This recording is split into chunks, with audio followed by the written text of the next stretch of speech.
left off on the Moses thing, right? Alright. So yeah, Moses. Now this little section right here is showing you how the character of Moses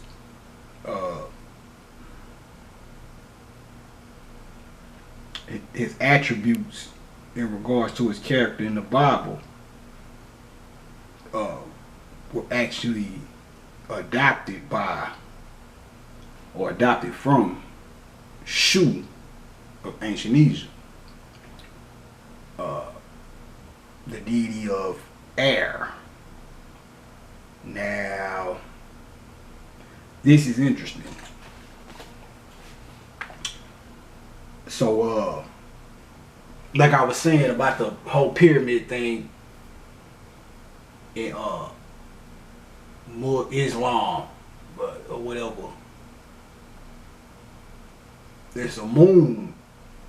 A lot of that, you get it pretty much mixed up with the Old Testament and the Quran go hand in hand, and they are though when you look at those two religions, you dealing with the moon, and that go back to what I was saying about the Great Pyramid. Just in case cause I know I get to talking, and I start off on a topic and end up somewhere else. So just to make sure I put this in there, but they took the white limestone off of the pyramids and built the city of Cairo. Now this was the Arabs, if I'm not mistaken, which all goes back to the Arab, Islam, moon. They took the white limestone is basically a memorial to the moon. That's why in that passage I read, it was speaking on the white, chalky, unstained hood or the moon. So that would be the reason why the pyramid doesn't have the water damage or water erosion like the Sphinx, because it was when it was back at the time when it was flooding, the limestone. Now the limestone is gone, so all you see is the the rock or the brick or whatever, the stones. But so the water water erosion or the erosion from the water, when the water was eroding of the Sphinx,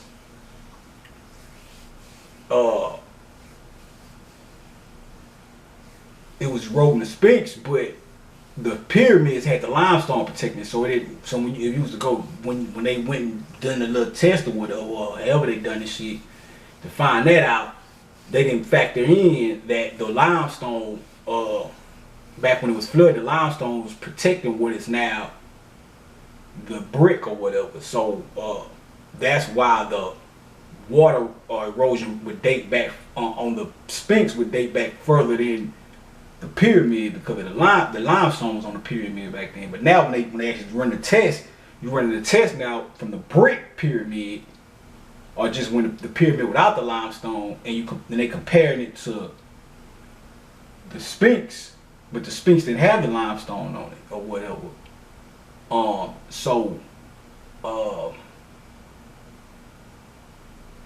Unless they took limestone off of that motherfucker too, but I doubt that'd be the case. So I just wanted to make sure I put that in there. Now we can get back to the Shu thing. Now, Shu, when they say Shu is the firstborn of the great mother, or the mother or whatnot, the Mashu, the mother, M-A,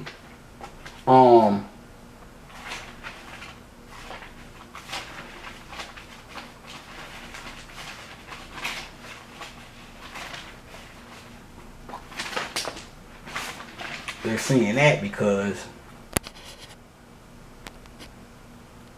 when it was at the bottom spinning, causing the motion.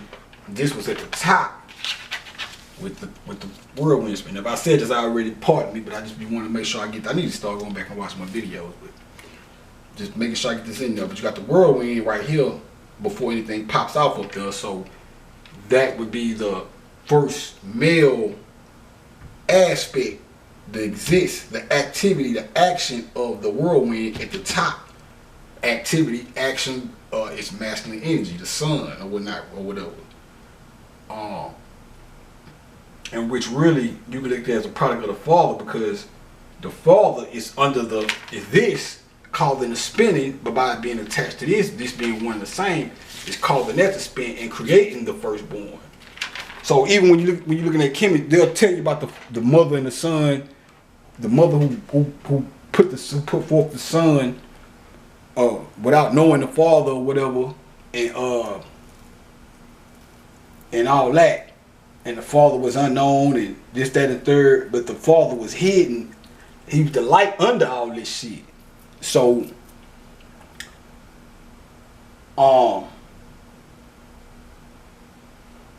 and it kind of brings me to how this shit trickled down into the mundane society, because now don't get me wrong, what first and foremost, what do everybody talk about?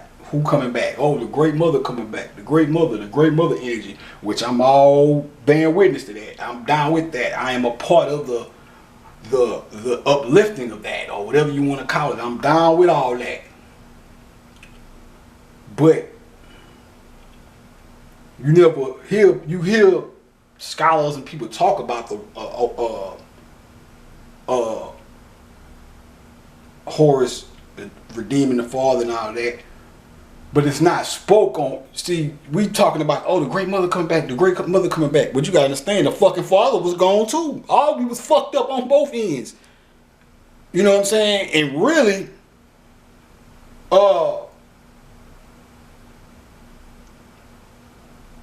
women, when you just to break it down from that to the mundane aspect, women were, you know, because they complain about how hard they got in society. And I understand this is a misogynistic society. I'm not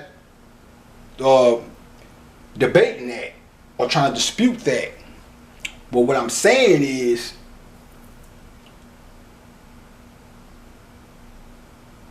what I see from my observation is the women are raising up, or they're partaking of this energy, but they doing the same thing the goddamn white man did to femininity, to masculinity. So that's why you hear people, oh, the female is future. The future is female, and women are the. It's like when women start talking about empowerment. That's one thing and this is my personal opinion on this. When women start talking about, or black women start talking about empowerment, 95% of the time, it's all about women empowerment. You just pay attention to that every time they start talking about power and women. We raising. It's never the woman and the black man. Yeah, we all in this shit together. But when women get to talk about it, as far as the way it's portrayed or pushed to you via media, which is the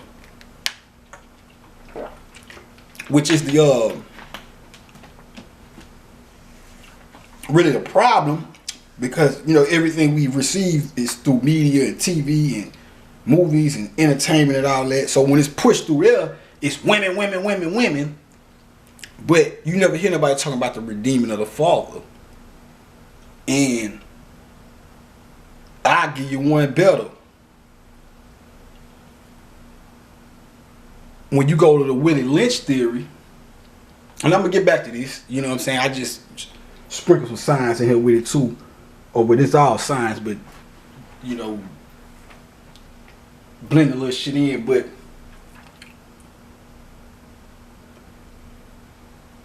the thing about this is, even the conditions that put us where we are the origin of them could, or the immediate origins, because we ain't gonna just place it all on Willie Lynch, because we know shit happened before all that. But we'll just go back to Willie Lynch, which set up the social mentality that these people wanted propagated with the Willie Lynch, because when you read it, they you know, some people say, oh, it ain't real, and there was no such thing as Willie Lynch. It don't matter if the motherfucking man was real or whatever. The shit you read in the little pamphlet I read, all that shit is taking place right now. Separating the old from the new, or the young from the old. Separate them separate them based on sexuality. I mean, even back then, separate them, pit them against each other based off of plantations. However you can do it, just split these motherfuckers up and put them against each other. So, but it was always set up on one hand to be easier for women. That's why it is easier for women in society. Black women and all that. You know what I'm saying? We all go through it. We all a victim. We ain't excluding no sex in regards to the situation. But even when you go back to the Willie Lynch, it was a part of their protocol to make sure you don't do the woman as bad as you do the man, or make the conditions as horrible for the woman as you do for the man. And they said the reason for that was where they was talking about beating the slave in front of the wife, or the mother, or in front of the mother, the pregnant mother, to instill fear in her, so she could transfer that fear into the baby, and the baby be born scared of the white man. They even said it up. Beat the woman too, but don't, and I'm paraphrasing, but it was so many words saying, don't beat her or abuse her as thoroughly as you abuse the man, because that's good economics, because the woman can produce more slaves or whatever, even if it's through them. You know what I'm saying? Light-skinned babies and shit. So it's like, really, we can punish the men more and even beat them to death and kill them, because we can step into their place and impregnate they women, and then we'll take the babies and do what we want to do with them. So don't beat them don't kill too many of them, or beat them too hard, or whatever, because and the way they refer to it, they would say, because that's wasting good economics or some shit like that. It's been a minute since I read it. So the basis of this shit, or the immediate basis, as far as just to take it from there to here to where we at now, that shit was based off of it was a protocol to make sure it was easier for women in that regards, and they not tying niggas to trees and beat niggas to death like that in public and all that shit no more. But the tactic of the attacks altered. But even though the attacks altered, they still kept the same mentality of making sure that it's easier for the women. And that's why you hear all these things about, oh, it's more black women graduating college, and it's more black women this, and niggas are going to jail. You know what I'm saying? More niggas going to jail, women, and yeah, the woman, woo, woo, woo. And it is easy for a woman. Hell, you know, so it even trickles down to the mundane shit, like I said earlier, Mother's Day and Father's Day. Father's Day, throw the nigga some socks, beat it, scram.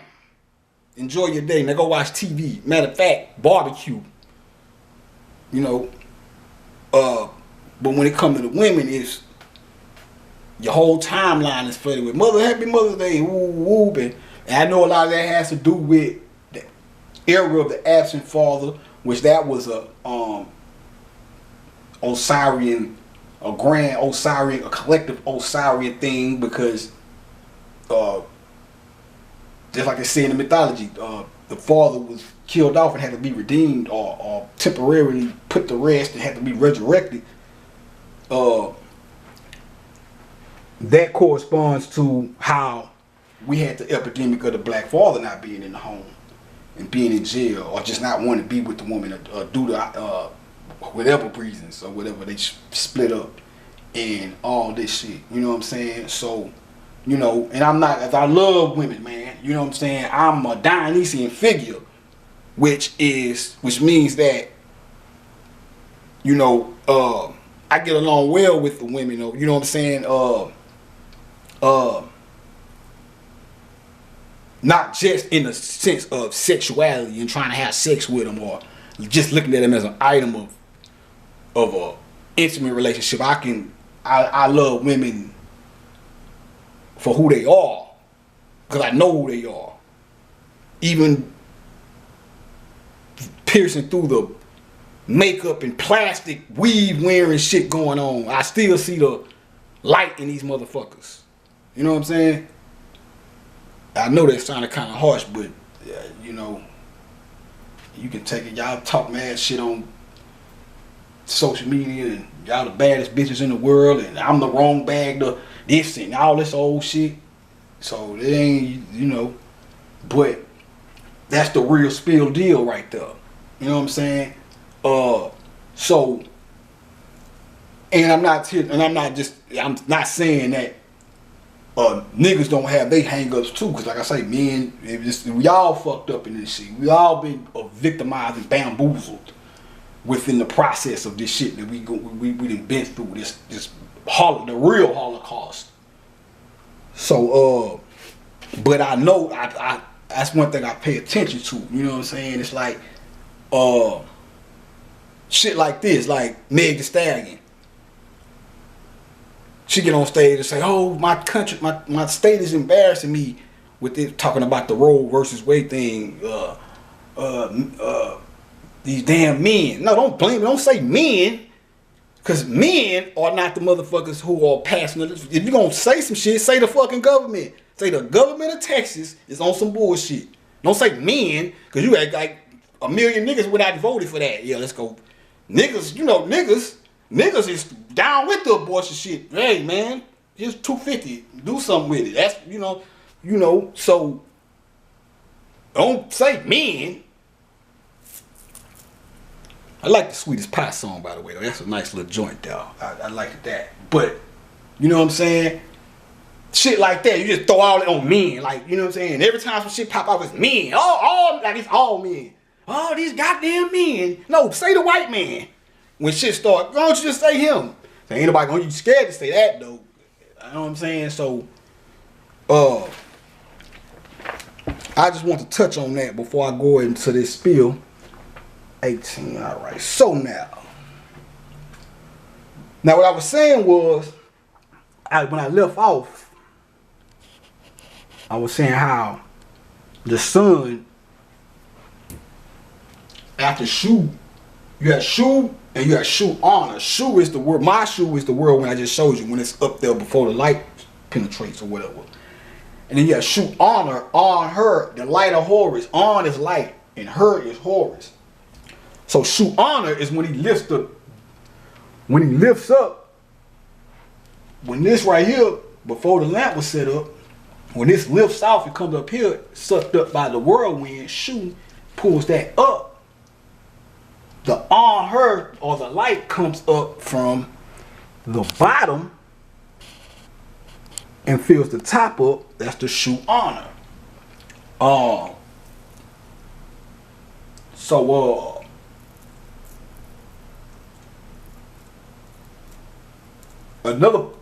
At first he lifts the light up from back when everything was squared or flat, or right here, he lifts the light up through here to flood the top. And then once we get here, he's called Shusha. Let's go back to the middle real quick. Go back to the eye, where he's talking about the father sits in the eye, or he sits in the father's eye. Because they talk Shusi Ra. Shu and Ra. Shusi Ra, the C or the Psi, with Ra in the center. When after the sun falls down, comes right here. in that part where they was talking about I can walk underwater and not get wet. And these are just lyrics, man. This is hip. I like because you got some shit in here called King Hop. This is King Hop, hopping, hip hop, the hip hop, the hippie, the hop, they hopping from the hip. So yeah, I'm not a jacker. So I know them other lyrics. I don't want niggas that know me to watch it be like, that nigga ain't never pull no jacks. That's not my steez. The lyrics just hopped out, but to me when I read that passage. So I just wanted to make that clear. So now going back through hell, watch your eyeballs swell. Now when the sun, and it remind me, and see, it's this. I follow this cat on TikTok, and he be having these challenges for his sister, his little sister, and he be like, you can move this from here, you can get this without touching that. I give you $100, or I give you $20. And she be knocking them out the box every time, but she uses science to do these things. And I like seeing that shit because it's good to see a young black girl who knows science like that, know how to manipulate the elements. That's magical shit right there too. It's a scientific magic, but that's magic. But he had this like 2 straws made into a cross sitting inside of a bottle with the arms of the cross keeping it, stretched out across the top of the bottle so it's sticking halfway out or whatever. So he was like, if you can get this cross out without touching it, I'll give you $20 or something like that. So she went and got some alcohol. She poured the alcohol in the bottle, struck a match, dropped the match inside of the bottle, and as soon as that match slipped into that bottle, that straw popped up. So something happened where that heat pushed the reaction of the bottle to the heat caused the cross straw to push up out the bottle and shoot up without her touching it. You know what I'm saying? That was some dope shit. So when I thought about it, it brings it back to this. When the sun comes down, that fireball, boom, and y'all gotta excuse my nail, man. I've been in the doobie ashtray. Yeah. But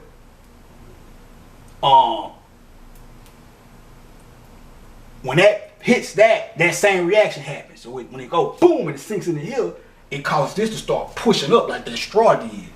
So you got Shoe now, he's pushing this up, driving each one of these through there. Now, the first one is the head, so when it pushes through there,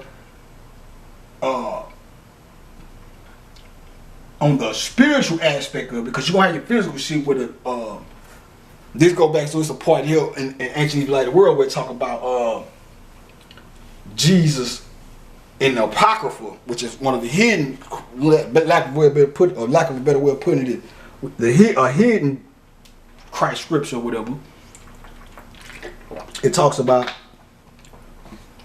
Jesus being in a fabric place and knocking over some vases and dyeing all of the clothes different colors or whatever. Or you have the one where they talk about Jesus clapped his hand and turned stone sparrows. He clapped his hands at some stone sparrows and then they turned to real birds and flew away. Same thing with this right here. These are the sparrows or whatever. Tilted that way, get ready to shoot that way. So as each one pushes up and the earth is pushing up, they're going to blow off and shoot off and fly off like the bird. But the dyeing aspect, when they do the dye, each one of these pertains to a certain color. So when they push through there, they shoot that color out. And that's like one of the name of Kemet is the Black Land. They was trying, at one point they were trying to say that it was called the Black Land just because of the soil, to deflect the fact that the people that was black liked the soil. And then right here, you have your this would be indigo, or this would be violet. And this would be indigo, and the indigo is like a darkish blue, I'm guessing, like a blue-black or some shit like that. And this would be like a purplish, violet, amethyst color, whatever. So, just give you an example. That one goes up, and the purple that would pertain to the night sky. When it shoots up there and push through there, the purple that you see in the night sky went up. Cause remember, when the sun falls down and starts coming through here, it's setting. So when it's set, it pushed down and meets with that one at that point. Then that's like when you see the sun going down at night, the sky starts turning like a light purple. That pertains to the violet or the amethyst right there. And then that indigo, that shoots up and push through there, so it'll shoot out down the sky or whatever.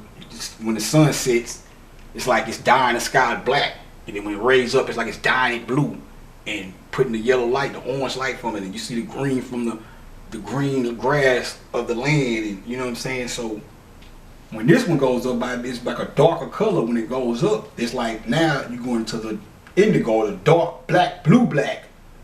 So you go through the light purple of the sun setting, the beginning of the sunset. Then when it gets to night time, this shoots up the black or whatever, and then when it pushes to right here, the blue, that would be like the resurrection of the third one, which corresponds to the third spot, which the sun on the earth will land in. When this one goes up, that's the blue skies and all that. Then this one goes up, that's green. That's the green tint they was talking about over Kemet, and the green land. When you know in the morning, you see that misty dew on the grass and that golden light hitting it. You know what I'm saying? That little color there. And then the orange, which would be like high noon or something like that. No, the yellow would be like the high noon, and then orange would be the sun on its way to the west to set again, and then the red would be the sunset on the horizon with the red. That's why when the sun is going down into the under the horizon, it turns into like a darkish red color. So, but that'd be the Christ dying everything or whatever. So let's get to this shoe thing. Now, like I'm saying, shoe is the orbit. The orbit, this is shoe in the shade. The power that's pushing, because when it's all said and done, that's how it's gonna look. You gonna have the zodiacs, 7 rings with the chakras or the planets, whatever you want. You probably better off fucking with doing with the chakras, because the planets. But the planets is, don't get me wrong, the planetary aspect of it, Uranus, Saturn, and all that. This is Saturn, really, the whole shit. Pluto, now them are not planets, those are conditions. Closest you get to Pluto is the moon. Pluto is the condition of the earth. Saturn, Chronos, that's when all the energy is hovering over the rock or the earth, while it has the moon still frozen above it as a hood or whatever. I wrote around it. So when you look at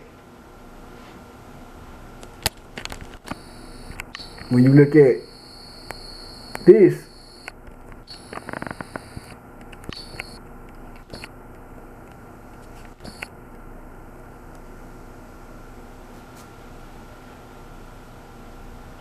when the hands of the man playing the piano keys meet up with the ballerina, what's that? It's yours truly. Now that's mine. The lightning striking the mountains is like a man playing a piano with the white moon gracefully bent over the top like a ballerina. When the hands of the man playing the how I said that shit, when the hands of the man playing the piano keys meet up with the ballerina, and I ain't putting nothing else with that shit, but just to give you a little taste of what this shit give you a little taste. But yeah, so I just want to add that in there for the special effects of it all. But now let's get to the shoe thing. The shoe, to take it back to this, this. Shoe in the shade. Shoe in the shade. The shade is the orbit. Damn, I gotta get that Sirius book. Sirius Mystery. I said I was gonna do it in this video. I'm gonna get to that later, but I'll find it. But shoe in the shade now, when they talk about shoe in the shade or sitting in the eye of the Father after everything blew off, that shoe or the wind pushing all of this to orbit around the star Sirius or whatnot. I guess you can look at the outer edge. This is Sirius B, but I kind of think that Sirius B is the actual orbit of us. That's just the way I'm looking at it as of right now. So this is how it's gonna end up looking. So let's talk about 30 minutes. Let's see what we do here. Now let me come here.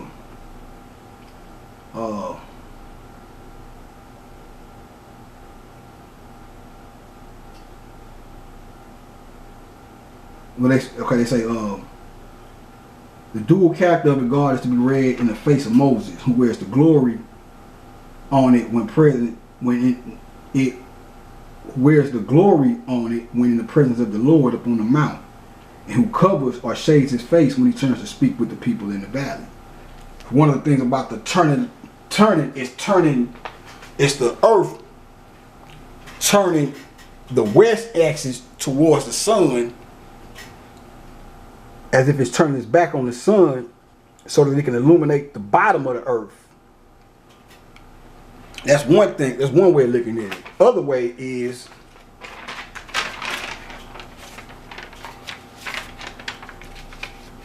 because it's going to be another part in there when they say Moses looked to see the skin on his face or something like that. But when this part right here rises up or shoots up,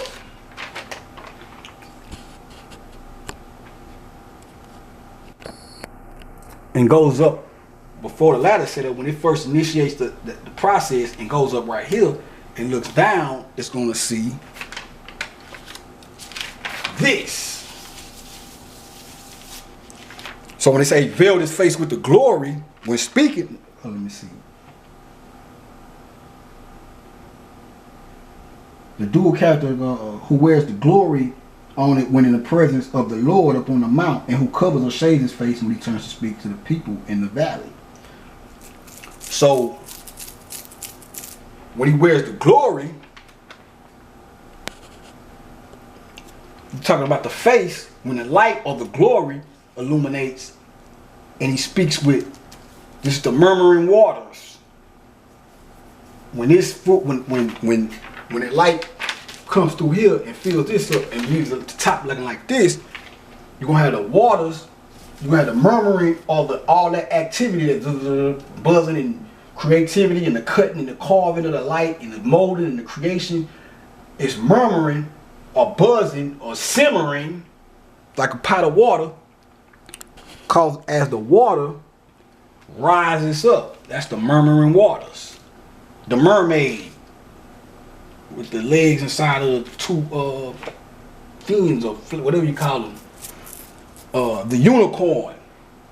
That's where the unicorn thing comes from. The unicorn, the horn of the unicorn represents the pineal gland. So that is. And then they say when he turned it to when he covered his face, they're talking about when all that light was drew from the center and came to the circumference, left everything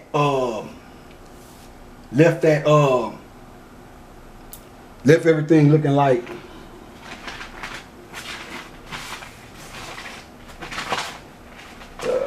where is it at?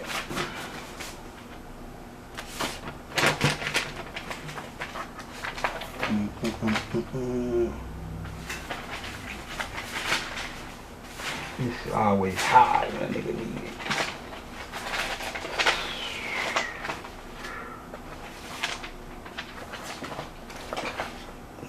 Right in a nigga face when I ain't doing shit. And as soon as a nigga need this shit, let's get that motherfucking shit to hide it from a nigga. Fuck this shit at.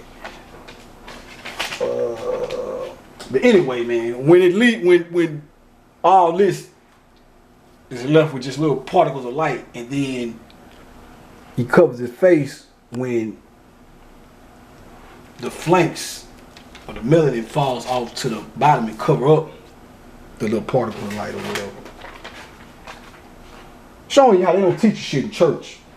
Them folks, see you go in there, you get you some Sunday morning disco inspiration, few scriptures, inspiration. You gonna get that new this, that, and the third, and just pray to the Lord. And they don't teach you a goddamn thing, but to be damn foolish. So shoe. Okay, so Moses under the veil, shoe in the shade. And that's why I was telling you about the orbit. That's the shoe in the shade. It's the air or the air force that's inside of the orbit or the darkness that's pushing all that shit in a circular motion. Moses wearing the glory of God upon his face is Shu, who sits in his father's eye, the eye of the sun. Shu Ari Himsnefer, who keeps the residence radiant. That's the light, which is titled Shu at Philae. When Moses had done speaking with the people, he put a veil on his face. But when Moses went in before the Lord to speak with him, he took the veil. He took the veil off until he came out. And when he came and spoke out, and when he came out and spake unto them that which he was commanded, they saw the skin of Moses' face. And Moses put the veil upon his face again until he went in to speak with him. The glory on the face of Moses is described as sending forth horns. Go back to what I was telling y'all about. When that light was at the bottom, when all this light was at the bottom, while it was going to the center to come through the other side, which would be this side, while it was traveling this way, it was sending forth or pushing up.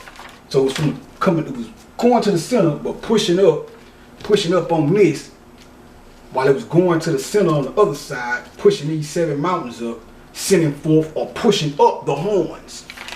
Horns are a symbol of power, but now we identify them with some evil because they've been attached to this, relatively speaking, new concept of the devil. So, and when he, all right, so in we said all that.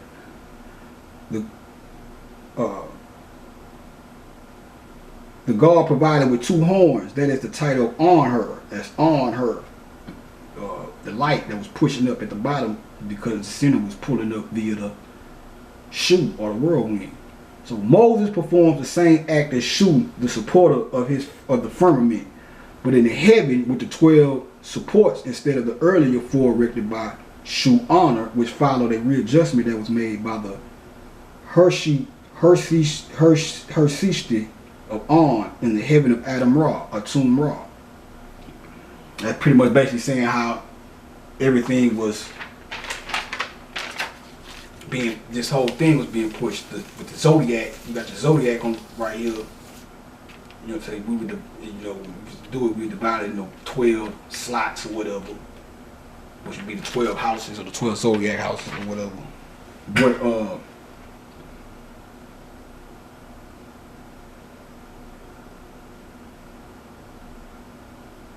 it says, honor was the elevator and supporter of the heavens, meaning the wind is holding everything up, the air. And Sushi Ra is the upholder of the solar disk. That's what I was telling you about the Sushi Ra, the sun, with the wind or the air holding it up right here, the holder of the uplifter of the head and all that. So, all right,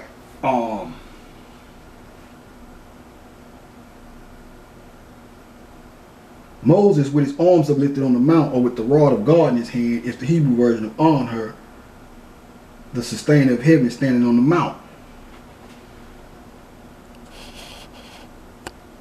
The rod in his hand, uplifting the razor of the arm. And I should have made that light thinner after this point and going through there. It's still the same thing, but it would be more accurate because it'd be like a small pinhole light in the moon, which will make the beak of the dove. Remember, this the dove. So it'd be like that, and then when it come out of here, it'd be like a little slim. It would have really been slimmer, like a little thin light, just like the beak would be thin. But Joshua, who becomes the supporter of Aya, the solar god, is identical with Shu when he is the sun and supporter of Ra up on the horizon, east and west. Shu was at first the son of Nun. Go back to what I was telling y'all about the whirlwind being existing in the top before everything took off. Okay, so the deity of the celestial water, who was also called the father of the gods. He afterwards became the son of Ra as a supporter of the solar disk on the horizon with his two hands. The two hands on each one, lifted, raising up, pushing everything through this center point where the sun and the darkness exist at. The Shu, the light, the sun, the light of this part is the solar disk, and Shu is in the middle or in the darkness, the shade. Shu in the shade, holding this up and pushing everything up, or pulling, or however you want to look at it.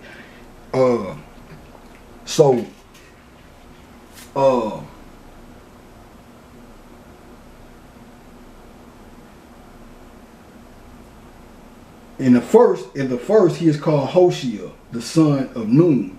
In the later role, Joshua becomes the upholder of Iowa, and his change of name is connected with the change in character. The name of Joshua contains the name Iowa united to a word signifying assistance or help.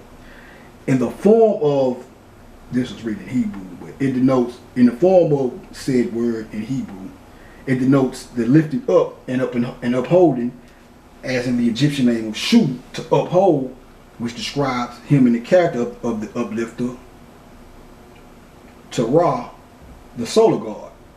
This should suffice to demonstrate the identity of Joshua, the son of Nun, and the support of Iowa, with Shu, who became Shu Ra as the uplifter of the solar disk.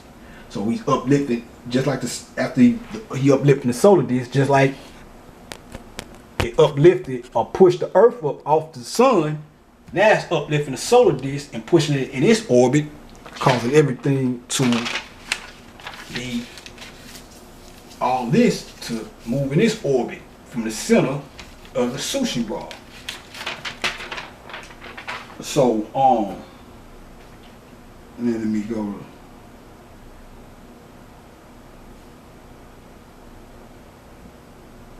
now I'm gonna go somewhere else real quick. I'm gonna come back to this, but I want to take y'all somewhere else real quick too.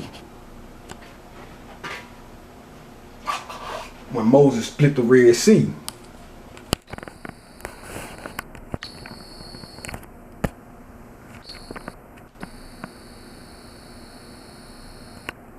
Now,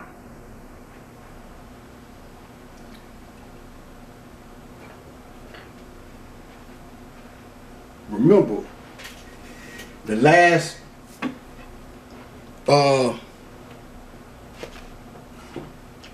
chakra, or the last spear to explode and flood everything, was the root chakra right here.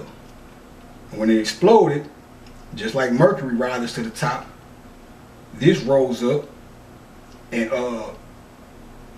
this would be the red blood vessels in the back. When they say, biologically speaking, splitting the Red Sea would be the Kundalini energy raising up the spine in between the red blood vessels of the back. And when you look at it here, when it bursts, this is going to flood with red.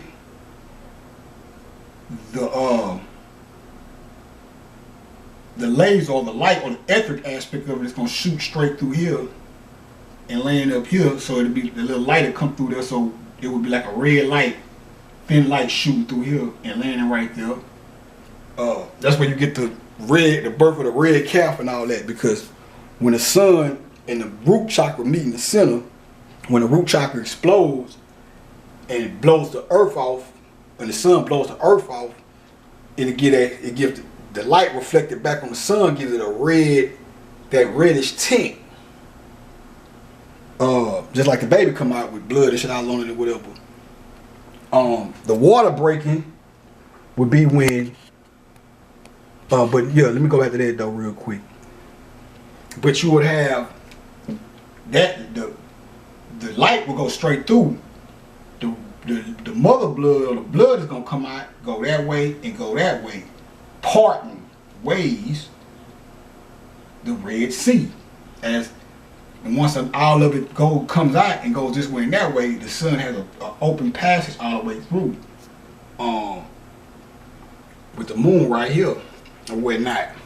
So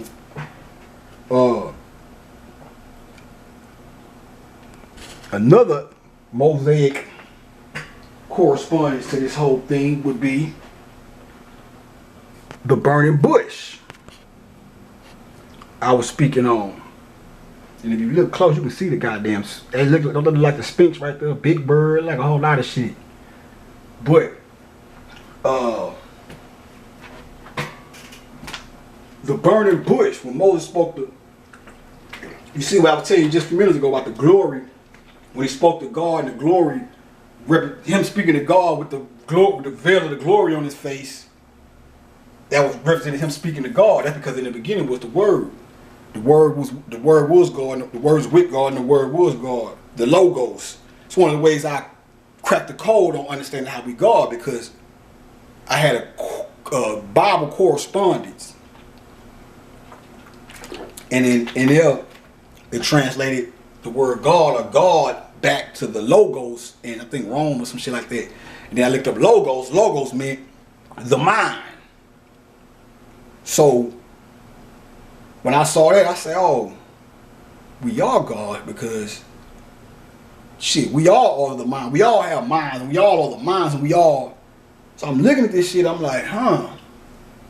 But the logos in the word, the light represented the word. That's why I was saying the murmuring waters. The light represented the book, the talking, the words, the speaking, or symbolically, putting that symbolically or whatever. So I found that interesting. But let me see now.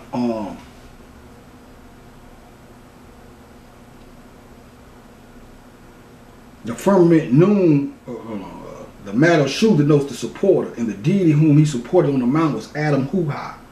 And in his character, Shu became the leader of the children of Ra, as Ioshua, who proclaims himself to be supporter of the firmament, is called the son of Noon. The Shu is his uplifting of the firmament, is uplifting of the Father. Now, to show once more how widely fragments of the Egyptian wisdom were scattered to become the later legends of many lands, a moment at the exploits of Maui, a Polynesian form of Shu. Shu was the son of Nu, and in Mangaya, the name of Nu is rendered by Ru. Ru is the father of Maui, and one of the exploits of Maui is to hurl his father Ru aloft, sky and all, to a tremendous height, so indeed that the sky could never get back to earth again. And for Shu, and for the conversion of the Kamite myth into the Mangaian, now for the conversion of the Kamite myth into the Mangaian Martian. Oh, okay, I just read that. Now, personalized Maui is humorously described as assuming gigantic proportions and exerting prodigious strength to toss his father so far aloft that he was forever entangled and suspended among the stars of heaven and never could come down again. Oh no, let me go back. That's this. But the burning bush is, this is the bush. Remember I told you about the sticky bush. When the melody came down to form all this, it was sticky with little lights stuck to it, looking like sticky thorns or little pricks, thick flower thorns sprinkled all over it. The burning bush. When all this is pushing up, the fire is not only illuminating the circles, it's pushing through all this, and that's causing the frozen water, all that water that was frozen in those pockets due to the sweat and the Nu. When the earth finally gets into its orbit, that's when the waters of dawn burst through, come up and shoot out, and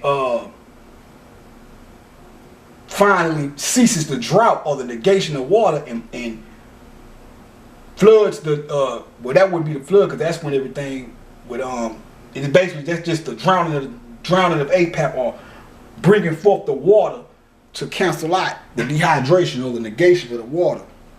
But one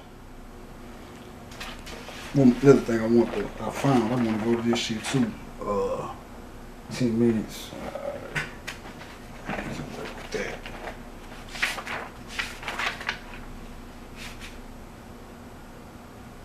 Oh yeah, I said that shit yesterday. It'd be alright though, the King Hop shit. I need to start watching my videos, so I kind of be losing track of what I know I already said, but it don't hurt to hit you with it again. Like I might have said this shit already, but I'm gonna say it anyway just to make sure.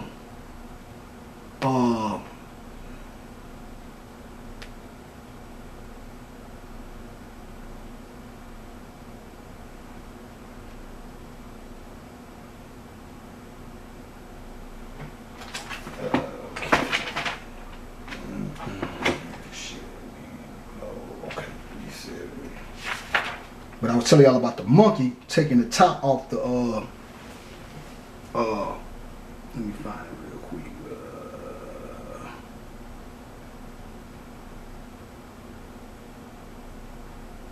The mischievous monkey saw, this is page 370.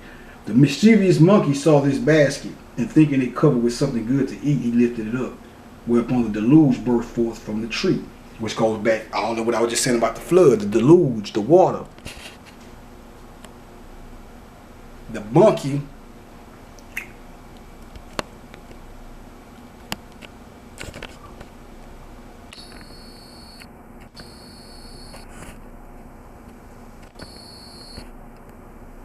monkey representing the sun, or being represented by the sun. When all this jacks up and the earth blows off, the moon blows off the top, it's as if the arm of the monkey lifted the top, the bowl, and then that's when the deluge started, because quite sure water was raining down from the sky. Well, it's coming from the bottom too, but raining from the moon, because that's ice or whatever, and they go into their orbits. Earth will go right here, and you had the moons surrounded up here or whatever. And that's when, and this will create an H. It's gonna be because I was reading somewhere they was talking about the importance of the word or the letter H, the eighth letter. When this goes up, when it gets here, it's gonna still be like this. When it gets up here, it's gonna turn. It's gonna turn this way, sitting like that, which would be a representative of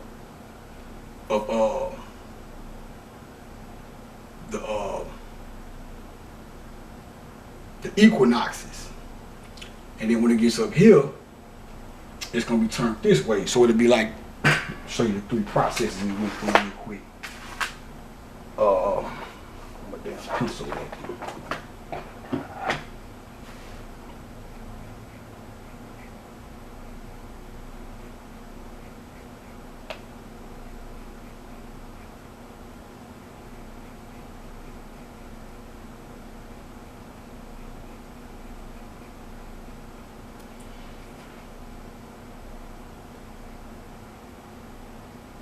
Y'all have to excuse this crude illustration, but I want to show y'all this shit real quick.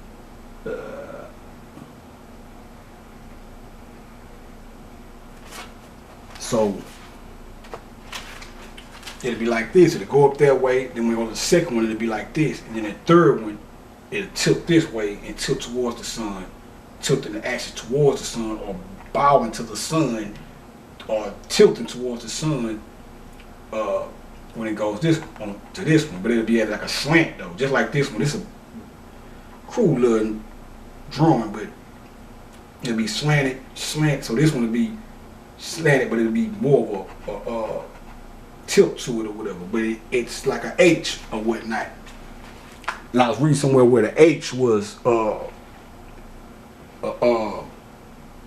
significant number or some shit up in here. But yeah, so Yeah, that's and there's some more shit in here. I'll get to the next one dealing with the Moses factor. Cause I'm gonna read this whole, got about 2 more pages I wanna bust down on this shit. And but yeah, what we got? 5 minutes left. Yeah, so but yeah, man, in closing, I just take it back to the oh yeah, that's with the, when I was talking about the Katy Perry thing yesterday with the fireworks song. What I was trying to, I think I went off the course when I was talking about it. But the point I was trying to make was with the music thing, and I'll go deep into detail when I go back to doing the music series. But when you look at pop culture, and I said it before, I said it again. I was just using that video as an example because I remember in the video I thought that was dope. Plus the inspirational music, or music that would inspire you to say, hey man, I'm somebody and I'm gonna get up and do this and I'm gonna conquer the world and I'm gonna do that, or you know, that's that inspirational type of music. We don't have that shit within hip hop. All our shit is you know, it really, when you look at the way they got now, it's really they became a elite, what's the word I'm looking for? They really tricked you niggas into being classist socialites. So now it's, I'm only hanging with the rich boys or the rich girls and pretty privilege and all this old shit, and my pussy is the best, and my dick is the best, and I'm gonna take your girl, or I'm gonna take your man, and all this old shit, and fuck you if you broke. Look at you at the bus stop. I'm in the Bentley, and all this shit. The same, you know what I'm saying? These motherfuckers, you know, ain't nothing, like I say, it's cool to have things, and ain't nothing wrong. We all like to do a little flossing in some form of fashion. Ain't nothing wrong with that. But when you start using that as a tool to keep other people down and assault their self-esteem, which to flip it on the other hand and say that type of shit shouldn't necessarily, you have to be strong enough to not let that type of shit that these motherfuckers be saying or whatever affect your feelings. But it does have an effect on but you don't, even in the midst of that, fuck it, that's there. Motherfuckers got people that think like that, fuck it. It's a reflection of culture or a reflection of society. Okay, whatever. But at least, that's how you know this shit is controlled, because at least sprinkle in some other shit with this shit. You know what I'm saying?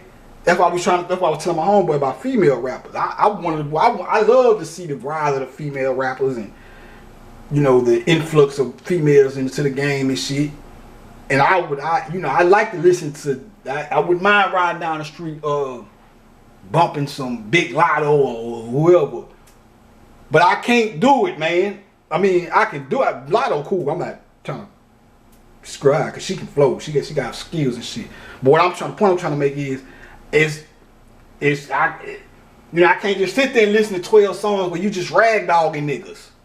You know what I'm saying? And everything is, I ain't fucking with him if he broke, and if he ain't got a bag, and I'm gonna kiss my ass, and I'm gonna make him eat my pussy. It's only so far I can go with you on that ride right there, man. Cause I am a man, so it's like I be like, man, even when I rhyme and shit, I talk shit or whatever, but I try to come off when I'm dealing with when I'm rapping something in regards to women, you know, it's more some macadamia shit. You know what I'm saying? It's like, man, I could kick some shit while I put my foot on a whole neck, because some of these hoes need to hear certain shit and like, hey, bitch, calm down. You know what I'm saying? But and I ain't talking about nobody in particular, but I'm just saying. But this shit finna ride, man. I'll pick up from right there what I was saying when I come back to this shit. But yeah, but, yeah, that's that, man.